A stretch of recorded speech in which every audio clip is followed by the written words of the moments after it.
প্রত্যেকটি মানুষের কাছে আমার অনুরোধ, দয়া করে কেউ আপনারা এয়ারপোর্টে সেদিন যাবেন না।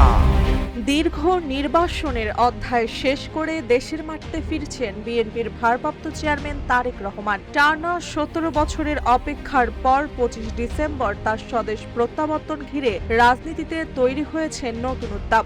রাজধানীর 300 ফিট এলাকায় শুরু হয়েছে বিশাল সংবর্ধনা অনুষ্ঠানের প্রস্তুতি, যা ঘিরে নেতাকর্মীদের মধ্যে বইছে উচ্ছ্বাস।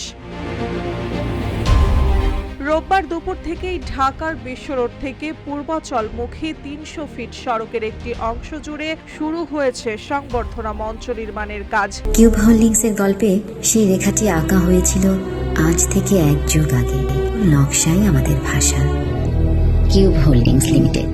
ব্যস্ত সময় পার করছেন শ্রমিকরা, সাজানো হচ্ছে মঞ্চ ও আশেপাশের এলাকা। বিএনপি বলছে এটি হবে তারেক রহমানের ঐতিহাসিক প্রত্যাবর্তনকে ঘিরে দলের সবচেয়ে বড় জনসমাবেশগুলোর একটি। দলীয় সূত্র জানায় 25 ডিসেম্বর ঢাকায় পৌঁছে বনানী কাকলী হয়ে সরাসরি 300 ফিট এলাকায় যাবেন বিএনপির ভারপ্রাপ্ত চেয়ারম্যান। সেখানে আয়োজিত সংবর্ধনা অনুষ্ঠানে অংশ নিয়ে দেশবাসীর উদ্দেশ্যে বক্তব্য দেবেন তিনি।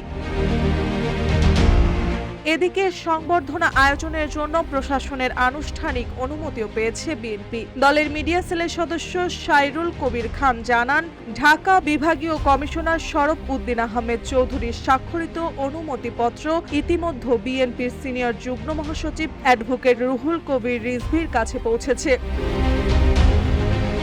বিএনপি নেতাদের মতে দীর্ঘ 17 বছরের নির্বাসন শেষে তারেক রহমানের দেশে ফেরা শুধু একটি রাজনৈতিক প্রত্যাবর্তন নয়, বরং চলমান রাজনীতিতে একটি নতুন অধ্যায়ের সূচনা।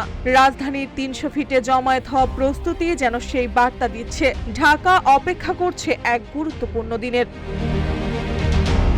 মার্জিয়া মৌ, রূপালী বাংলাদেশ।